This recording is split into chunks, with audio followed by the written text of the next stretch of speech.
தமிழகத்தில் மீண்டும் திமுக ஆட்சிக்கு வரும் என்ற நம்பிக்கை மக்களிடையே ஏற்பட்டுள்ளது. நமக்கு நாமே பிரச்சார பயணத்தில் திமுக பொருளாளர் மு.க. ஸ்டாலின் பேச்சு.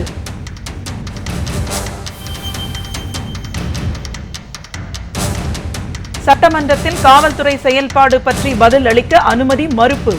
திமுக உறுப்பினர்கள் சட்டமன்றத்தில் இருந்து வெளிநடப்பு.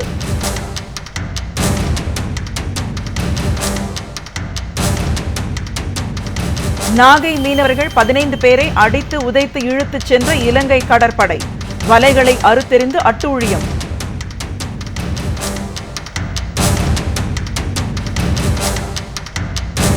டிஎஸ்பி விஷ்ணுபிரியா தற்கொலைக்கு பொறுப்பேற்று முதலமைச்சர் ஜெயலலிதா பதவி விலக வேண்டும்.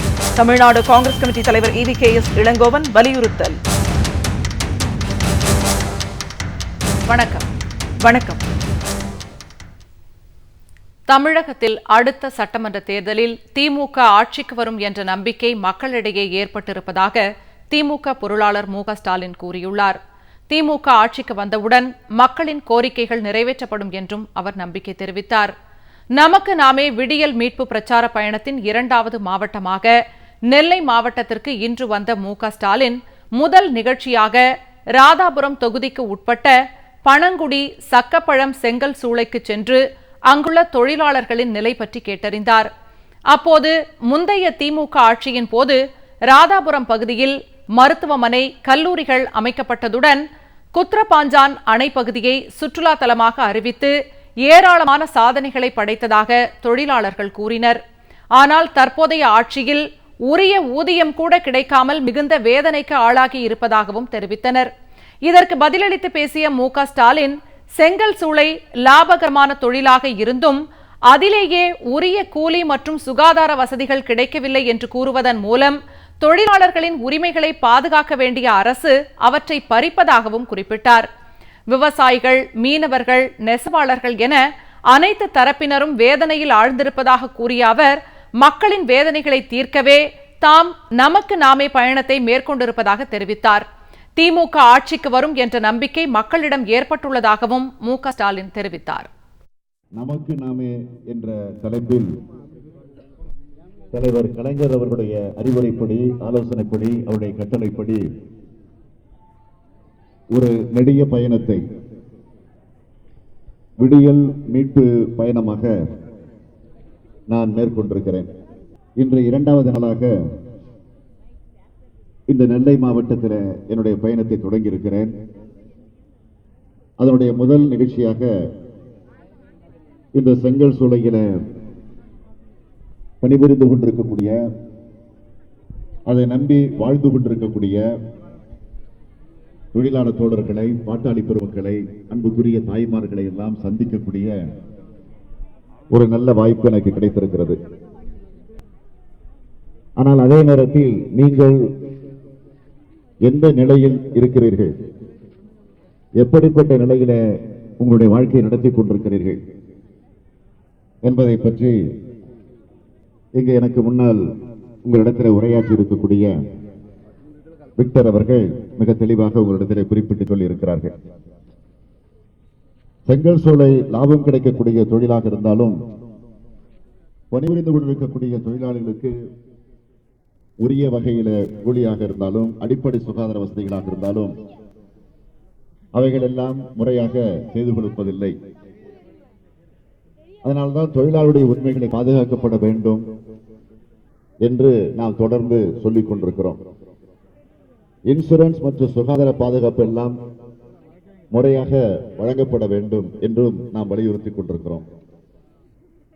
செங்கல் சூளையினுடைய உரிமையாளர்கள் அரசோடு ஒத்துழைத்து ஒரு சிறப்பு பாதுகாப்பு திட்டத்தை இவர்களுக்காக உருவாக்க வேண்டும் என்று நான் இந்த நேரத்தில் என்னுடைய எண்ணத்தை உங்களோடு நான் பகிர்ந்து கொள்ள விரும்புகிறேன்.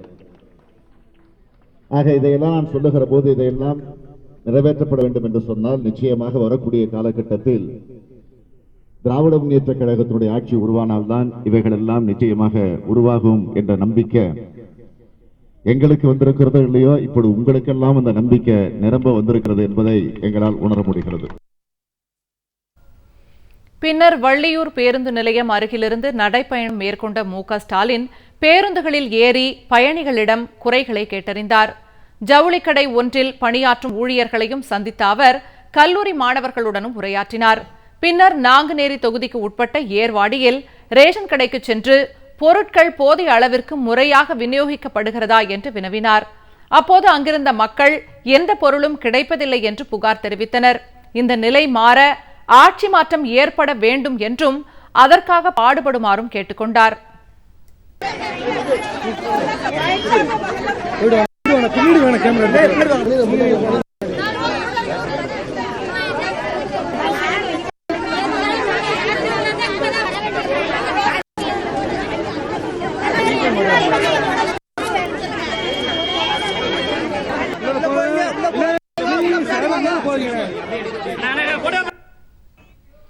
தொடர்ந்து எரட்டி என்னுமிடத்தில் வாகனத்தில் இருந்தபடியே பேசிய மு.க.ஸ்டாலின் தமது பயணத்தின் போது மக்களிடையே எழுச்சி ஏற்பட்டிருப்பதை காண்பதாகவும் 2016 தேர்தலில் ஆட்சி மாற்றம் என்பதை உணர்வதாகவும் கூறினார். திமுக ஆட்சிக்கு வந்ததும் மக்கள் நலத்திட்டங்கள் நிறைவேற்றப்படும் என்றும் குறிப்பிட்டார். இன்றைக்கு செயல்பட முடியாத ஒரு ஆட்சியாக, நாட்டை பற்றி கவலைப்பட முடியாத நிலையில் இருக்கக்கூடிய ஒரு ஆட்சியாக ஜெயலலிதாவுடைய ஆட்சி நடந்து கொண்டிருக்கிறது. எனவே இந்த ஆட்சிக்கு பாடம் புகட்டக்கூடிய வகையில, புத்தி புகட்டக்கூடிய வகையில நமக்கு நாமே என்ற தலைப்பின் கீழ் இன்றைக்கு தமிழகம் முழுவதும் இருக்கக்கூடிய 234 சட்டமன்றத்தில் என்னுடைய பயணத்தை நடத்த திட்டமிட்டு நேற்றிலிருந்து அந்த பயணத்தை தொடங்கி இருக்கிறேன். ஆக அந்த பயணத்தில் 2 நாட்களில எனக்கு கிடைத்திருக்கக்கூடிய உணர்வு என்னவென்று சொன்னால், நிச்சயம் உறுதியாக 2016 ஒரு மிகப்பெரிய மாற்றத்தை தமிழ்நாட்டு மக்கள் உருவாக்கி தருவதற்கு காத்திருக்கிறார்கள், தயாராக இருக்கிறார்கள் என்பதை தெளிவாக உணர்ந்து கொண்டிருக்கிறோம். அதே உணர்வோடுதான் இந்த ஏர்வாடி பகுதியில் இருக்கக்கூடிய நீங்களும் இங்க இந்த கொளுத்துகின்ற வெயிலை கூட பொருட்படுத்தாமல் இங்கு காத்திருந்து எங்கள் உரையை கேட்க வந்திருக்கிறீர்களே, இதுவே ஒரு சாட்சியாக அமைந்திருக்கிறது. ஆகவே முடியட்டும் அதிமுகவின் அராஜக ஆட்சி, விடியட்டும் தலைவர் கலைஞர் தலைமையிலே திராவிட முன்னேற்ற கழகத்துடைய ஆட்சி என்று கூறி விடைபெறுகிறேன். அதன்பின் களக்காடு பகுதியில் நடைபயணம் மேற்கொண்ட போது அவ்வழியாக வாகனத்தில் சென்ற இஸ்லாமியர்கள் தங்களது வாகனத்தை நிறுத்தி மு.க.ஸ்டாலினை கட்டி தழுவி வரவேற்பு அளித்தனர். தொடர்ந்து திமுக ஆட்சியில் செயல்படுத்தப்பட்ட தாமிரபரணி, நம்பியாறு, கருமேனியாறு நதிகள் இணைப்பு திட்டம் முடங்கி கிடப்பதையும் மு.க.ஸ்டாலின் பார்வையிட்டார். தொடர்ந்து அம்பாசமுத்திரம் தொகுதிக்கு உட்பட்ட சேரன்மாதேவியில் உள்ள உடுப்பி மைசூர் கஃபே உணவகத்தில் தேநீர் அருந்தியபடி விவசாயிகளை சந்தித்து உரையாடினார்.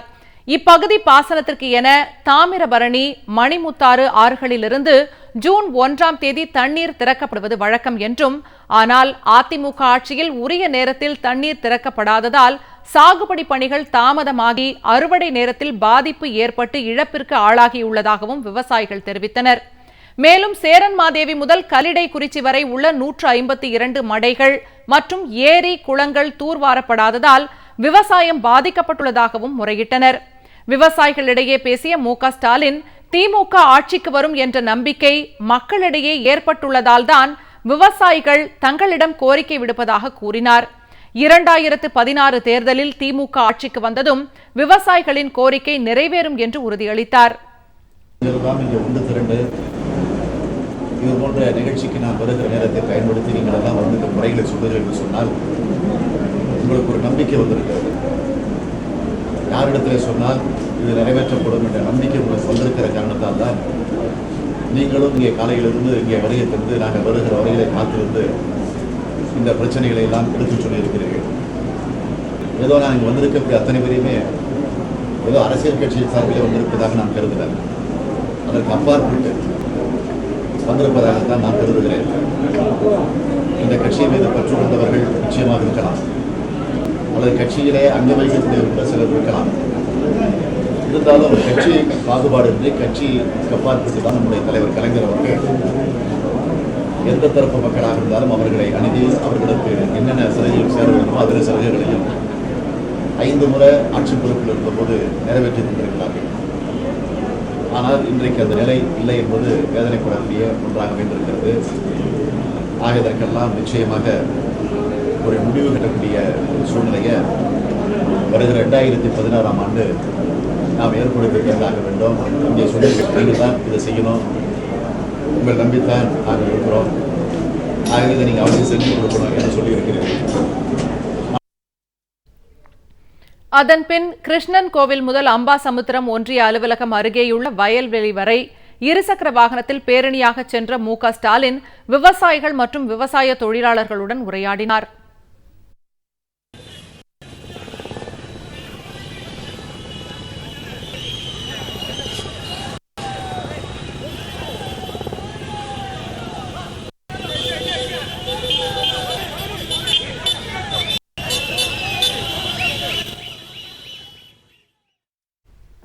தமிழக காவல்துறையின் செயல்பாடு பற்றிய முதலமைச்சரின் கருத்துக்கு பதிலளிக்க அனுமதி மறுக்கப்பட்டதை அடுத்து திமுக உறுப்பினர்கள் அனைவரும் சட்டமன்றத்தில் இருந்து வெளிநடப்பு செய்தனர். தமிழக சட்டமன்றத்தில் இன்று காவல்துறை மானிய கோரிக்கை மீதான விவாதத்தில் பேசிய திமுக உறுப்பினர் ஏவ வேலு, தமிழக காவல்துறை மீது நம்பிக்கை இல்லாமல் சென்னை உயர்நீதிமன்ற தலைமை நீதிபதியே மத்திய படை பாதுகாப்பு கோரியிருப்பதை சுட்டிக்காட்டினார். உடனே குறுக்கிட்ட முதலமைச்சர் ஜெயலலிதா, சென்னை உயர்நீதிமன்றத்தில் தமிழை வழக்காடு மொழியாக அறிவிக்க கோரி போராடி வரும் வழக்கறிஞர்கள் வழக்கில் மத்திய படை பாதுகாப்பு கோரி திமுக தலைவரும் திமுக வழக்கறிஞர் அணியினரும் தங்களை வாதியாக சேர்த்துக்கொள்ள மனு போட தயாரா என்றார். இதற்கு பதிலளிக்க திமுக சட்டமன்ற கட்சி துணைத் தலைவர் துரைமுருகன் முயன்றார். ஆனால் அவருக்கு அனுமதி மறுக்கப்பட்டது.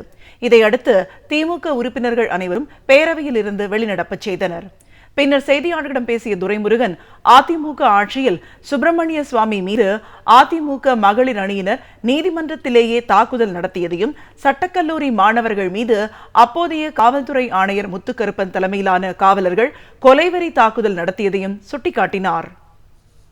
திமுக ஆட்சியில் எத்தனை முறை தாக்குதல் நடந்தது, அதிமுக ஆட்சியில் எத்தனை முறை தாக்குதல் நடந்தது?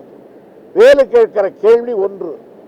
உச்சநீதிமன்ற நீதிபதி அவர்களே, நம்முடைய உயர் நீதிமன்றத்தினுடைய நீதிபதி அவர்களே, அதுவும் தலைமை நீதிபதி அவர்களே, இந்த போலீஸ் மீது நம்பிக்கை இல்லை என்று சொன்னால், வழக்கறிஞர்கள் மத்திய பாதுகாப்பு போலீஸ் தான் இதை எங்களுக்கு தேவை என்று சொல்லுகிறார் என்று சொன்னால், இந்த போலீஸ் இலாக்கா என்ன நிலையில் இருக்கு கேட்கிறார். அதற்கு பதில் சொல்வதற்கு முதலமைச்சருக்கு வக்கில்லை, வகையில்லை. ஆனால் கலைஞரை பார்த்து கருணாநிதிக்கு சவால் விடுகிறேன் என்று கைத்தட்டலை பெற்றுக் கொண்டு பேசிக் கொண்டிருக்கிறார். இந்த அம்மையார் விட்ட பல சவால்களை பார்த்தவர் கலைஞர். அடுத்த 16 வருகிற தேர்தலுக்கும் இப்போதே சவால் விடுகிறார் கலைஞர். முன்னதாக காவல்துறை மானிய கோரிக்கை மீதான விவாதத்தில் பேசிய திமுக உறுப்பினர் ஏவ வேலு, திமுக ஆட்சி காலங்களில்தான் காவல்துறையினரின் நலனுக்கென 3 காவல் ஆணையங்கள் ஏற்படுத்தப்பட்டதாக குறிப்பிட்டார். காவல்துறையினருக்கு முழு கால் சட்டையை அறிமுகப்படுத்தியதும், தமிழகத்தின் முதல் பெண் காவலராக சிசிலி என்பவர் நியமிக்கப்பட்டதும் திமுக ஆட்சியில்தான் என்றார். பொருளாதார குற்றப்பிரிவும் திமுக ஆட்சியில்தான் ஏற்படுத்தப்பட்டது என்று கூறிய ஏவ வேலு, குற்றச் செயல் எங்கு நடந்தாலும் அது பற்றி முதல் தகவல் அறிக்கை பதிவு செய்ய உத்தரவிட்டதையும் சுட்டிக்காட்டினார். அதிமுக அரசு அறிவித்த காவலர்களுக்கு சொந்த இல்லம் திட்டம் செயல்படுத்தப்பட்டதா என்று வினவிய அவர், காவலர்களுக்கு 100% குடியிருப்பு கட்டும் திட்டமும் நிறைவேற்றப்படவில்லை என்றார். அதிமுக ஆட்சியில் சட்டம் ஒழுங்கு சீர்கெட்டு கொலை கொள்ளை அதிகரித்துள்ளதாகவும் கூறினார். இன்றைய பேரவை நிகழ்ச்சிகளில் பங்கேற்க வந்த திமுக உறுப்பினர்கள் அனைவரும் தமிழகத்தில் சட்டம் ஒழுங்கு சீர்குலைந்துள்ளதை எடுத்துரைக்கும் வகையில் கருப்பு துண்டு அணிந்து பேரவைக்கு வந்திருந்தனர். இன்றைய விவாதத்தின் போது பேசிய முதலமைச்சர் ஜெயலலிதா, திருச்செங்கோடு பெண் டிஎஸ்பி விஷ்ணுபிரியா தற்கொலை குறித்து சிபிஐ விசாரணைக்கு உத்தரவிட மறுத்தார். சிபிசிஐடி விசாரணையே போதும் என்று குறிப்பிட்ட அவர், சிபிஐ முன்னாள் இயக்குநர் மீதே நீதிமன்றத்தில் வழக்கு இருப்பதையும், வழக்கறிஞர் சங்கரசுப்பு மகன் கொலை போன்றவற்றில் சிபிஐயால் குற்றவாளிகளை கண்டுபிடிக்க முடியவில்லை என்றும் தெரிவித்தார். தமிழக சட்டமன்ற சபாநாயகர் சர்வாதிகாரி போல் நடந்து கொள்வதாக குற்றம் சாட்டி பதாகை ஏந்தி முழக்கமிட்ட புதிய தமிழகம் கட்சித் தலைவர் டாக்டர் கிருஷ்ணசாமி பேரவையிலிருந்து வெளியேற்றப்பட்டார். தமிழகத்தில் சட்டம் ஒழுங்கு சீரழிந்து விட்டதை கண்டிக்கும் வகையில் புதிய தமிழகம் கட்சித் தலைவர் டாக்டர் கிருஷ்ணசாமியும் இன்று கருப்பு துண்டு அணிந்து சட்டப்பேரவைக்கு வந்தார். இன்று காவல்துறை மானிய கோரிக்கை விவாதத்திற்கு வந்ததை ஒட்டி சட்டம் ஒழுங்கு தமிழகத்தில் சீரழிந்திருப்பது பற்றி பேசுவதற்கு அவர் அனுமதி கோரினார். இதற்கு சபாநாயகர் அனுமதி மறுத்ததை கண்டித்து பதாகை ஏந்தி அவர் முழக்கமிட்டார்.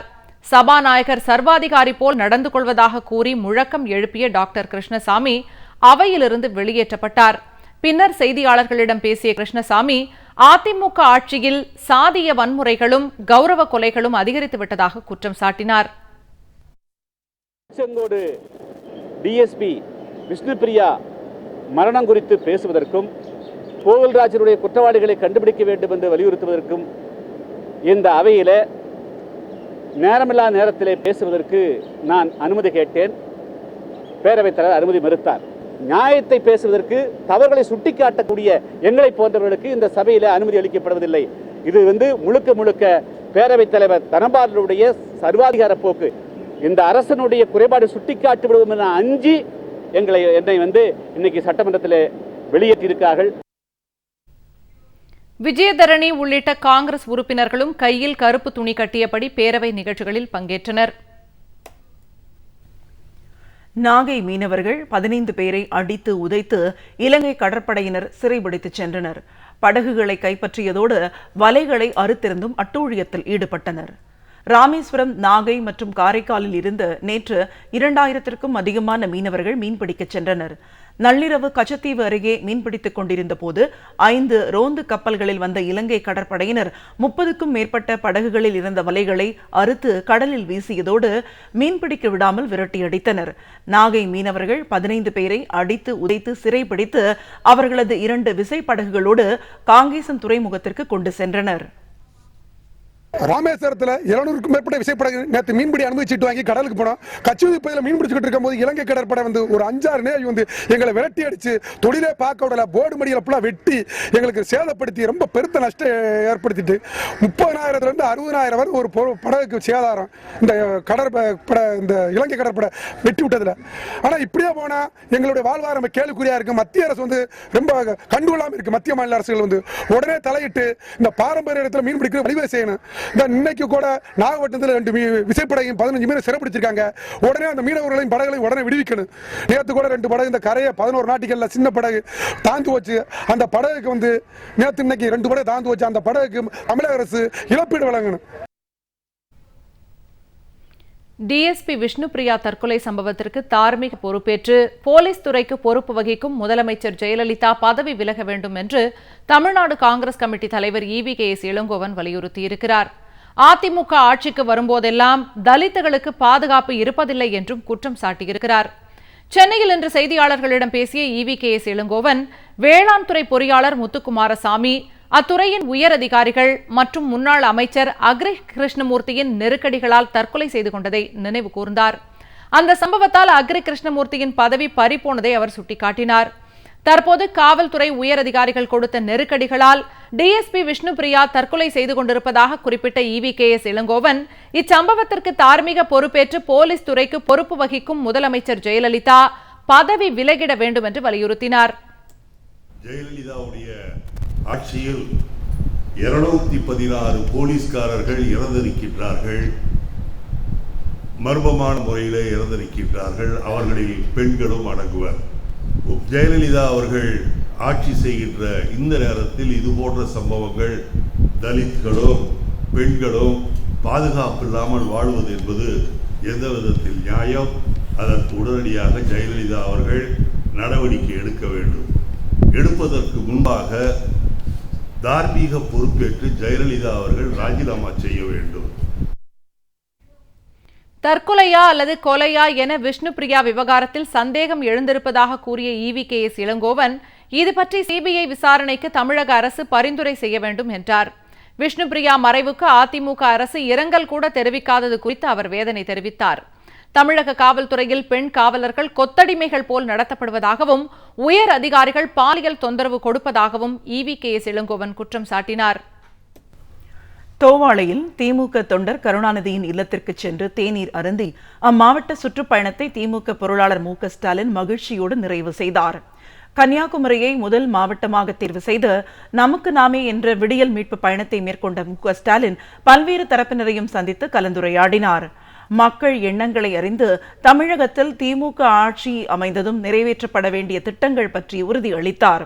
குமரி மாவட்ட பயணத்தின் நிறைவாக தோவாளையில் உள்ள திமுக தொண்டர் கருணாநிதியின் இல்லத்திற்கு சென்று அளவலாவி மகிழ்ந்த மு.க.ஸ்டாலின் அவர்கள் வழங்கிய தேநீரை அருந்தி தொண்டர் குடும்பத்தையும் அவர்களது உறவினர்களையும் மகிழ்ச்சியில் ஆழ்த்தினார். தலைவர் கலைஞர் அவர்களுக்கும் இனமான பேராசிரியர்களுக்கும் முதலில் நாங்கள் நன்றி சொல்ல கடமைப்பட்டிருக்கிறோம். தளபதி அவர்கள் எங்கள் வீட்டுக்கு எந்தவித முன்னறிவிப்புமின்றி காலையில் வந்து தேநீர் அறிந்து கொண்டு சென்றார்கள். அவர்களுக்கு எங்கள் குடும்ப சார்பாகவும் சாதாரண ஒரு தொண்டன் சார்பாகவும் எங்கள் நன்றியை தெரிவித்துக் கொள்கிறோம். ஒரு அமைச்சர் கூட ஒரு எம்எல்ஏ கூட வீட்டுக்கு வராத நேரத்தில் முன்னாள் துணை முதல்வர் அவர்கள் எங்கள் வீட்டுக்கு வந்தது மிக்க மகிழ்ச்சி. நாங்கள் எல்லையில்லா இன்பத்தில் ஆழ்ந்து கொண்டிருக்கிறோம். தளபதியார் எங்கள் வீட்டுக்கு காலையில் எந்தவித அறிவிப்பும் இல்லாமல் வந்து தேநீர் அருந்து விட்டு போனதுனால ரொம்ப சந்தோஷமாக இருக்குது. சாதாரண தொண்டர் வீட்டுக்கு அமைச்சர்கள் கூட வரக்கூடியதில் துணை முதல்வராக இருந்த தளபதியாக வந்தது ரொம்ப சந்தோஷம். டிஎஸ்பி விஷ்ணுபிரியா தற்கொலை வழக்கை சிபிஐ விசாரணைக்கு மாற்ற கோரி நாளை நாமக்கல் மாவட்ட ஆட்சியர் அலுவலகம் முன்பு ஆயிரக்கணக்கானோர் பங்கேற்கும் மாபெரும் ஆர்ப்பாட்டம் நடைபெறும் என்று நாமக்கல் கிழக்கு மற்றும் மேற்கு மாவட்ட திமுக செயலாளர்கள் அறிவித்துள்ளனர். நாமக்கல்லில் செய்தியாளர்களை சந்தித்த நாமக்கல் கிழக்கு மாவட்ட செயலாளர் காந்தி செல்வன் அதிமுக ஆட்சியில் அரசு அதிகாரிகள் தற்கொலை தொடர்கதையாகி வருவதாக குற்றம் சாட்டினார். தற்போது காவல்துறை அதிகாரியே தற்கொலை செய்து கொள்ளும் நிலை உருவானதை சுட்டிக்காட்டிய அவர் இந்த விவகாரத்தில் உண்மை நிலை தெரிவதற்கு சிபிஐ விசாரணை அவசியம் என்றார். இதை வலியுறுத்தி நாளை காலை 10 மணிக்கு நாமக்கல் கிழக்கு மற்றும் மேற்கு மாவட்ட திமுக சார்பில் பல்லாயிரம் பேர் திரண்டு மாவட்ட ஆட்சியர் அலுவலகம் முன்பு ஆர்ப்பாட்டத்தில் ஈடுபடுவார்கள் என்று காந்தி செல்வன் தெரிவித்தார். நாமக்கல் மாவட்டம் திருச்செங்கோடு காவல்துறை துணை கண்காணிப்பாளர் விஷ்ணுபிரியா அவர்களுடைய மரணத்தில் சந்தேகம் ஏற்பட்டிருப்பதாக பத்திரிகைகளிலும் ஊடகங்களிலும் செய்திகள் வந்திருக்கிற காரணத்தினால் அதை விசாரிப்பதற்கு தமிழக அரசு சிபிசிஐடி குழுவை அனுப்பியிருக்கிறது. தலைவர் கலைஞர் அவர்கள் சிபிசிஐடி விசாரித்தால் உண்மை மறைக்கப்படும் என்கிற நோக்கத்தால் காவல்துறையை சார்ந்திருக்கிற காரணத்தினால் அது உண்மை கண்டறிவதற்கு சிபிஐ விசாரணை வேண்டும் என்கிற வேண்டுகோளை அறிக்கையினை தந்திருக்கிறார்கள். நாட்டு மக்களுக்கு உண்மையை தெரிவிக்கிற வகையில் இந்த அரசாங்கம் சிபிஐ விசாரணைக்கு உத்தரவிட வேண்டும் என்று கோரி மாவட்ட ஆட்சியர் அலுவலகம் முன்பு நாமக்கல் கிழக்கு மேற்கு மாவட்ட கழகத்தின் சார்பில் நாளை காலை 10 மணிக்கு மாபெரும் கண்டன போராட்டம் நடைபெறும்.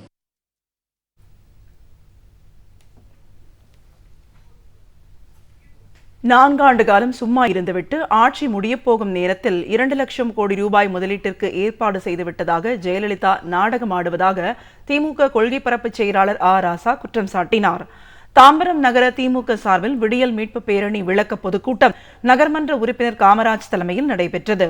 தாம்பரம் நகர செயலாளர் SR ராஜா உள்ளிட்டோர் பங்கேற்ற இக்கூட்டத்தில் சிறப்புரையாற்றிய ராசா திமுக ஆட்சியில் 5 லட்சம் இளைஞர்களுக்கு தலைவர் கலைஞர் வேலை வாய்ப்பை பெற்று தந்தார் என்றார்.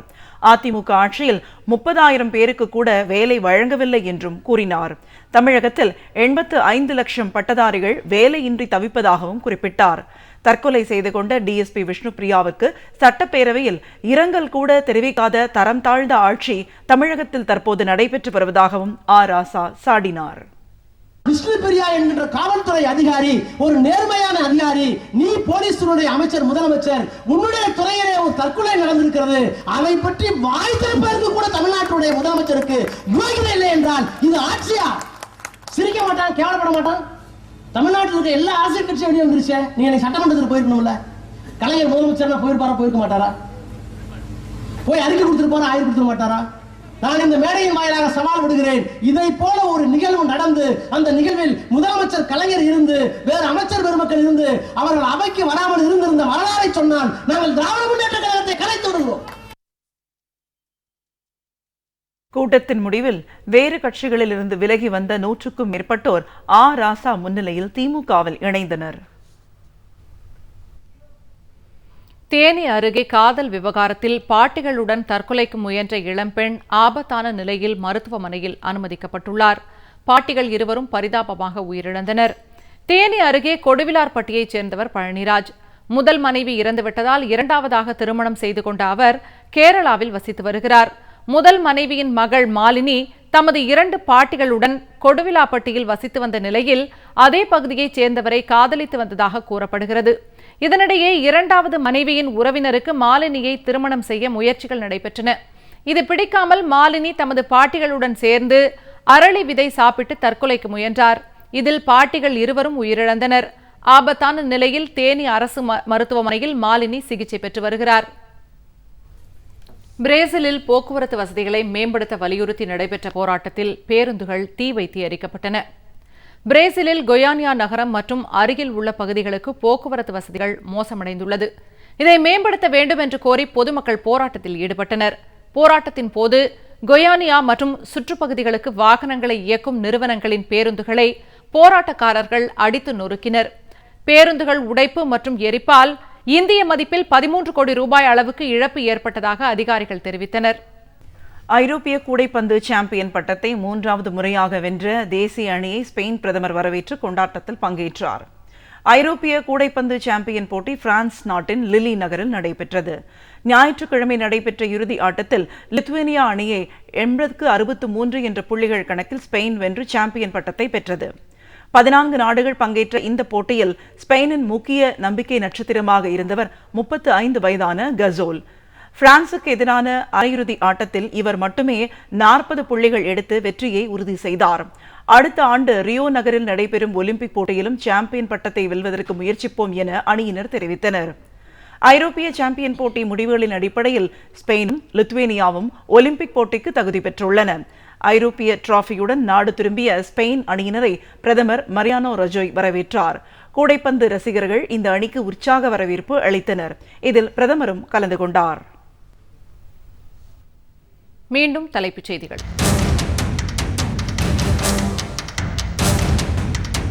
தமிழகத்தில் மீண்டும் திமுக ஆட்சிக்கு வரும் என்ற நம்பிக்கை மக்களிடையே ஏற்பட்டுள்ளது. நமக்கு நாமே பிரச்சார பயணத்தில் திமுக பொருளாளர் மு.க. ஸ்டாலின் பேச்சு.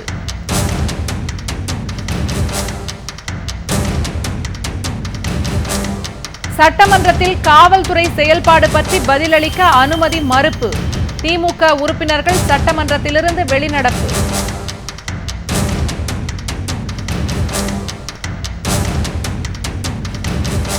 நாகை மீனவர்கள் 15 பேரை அடித்து உதைத்து இழுத்துச் சென்ற இலங்கை கடற்படை. வலைகளை அறுத்தெறிந்து அட்டூழியம்.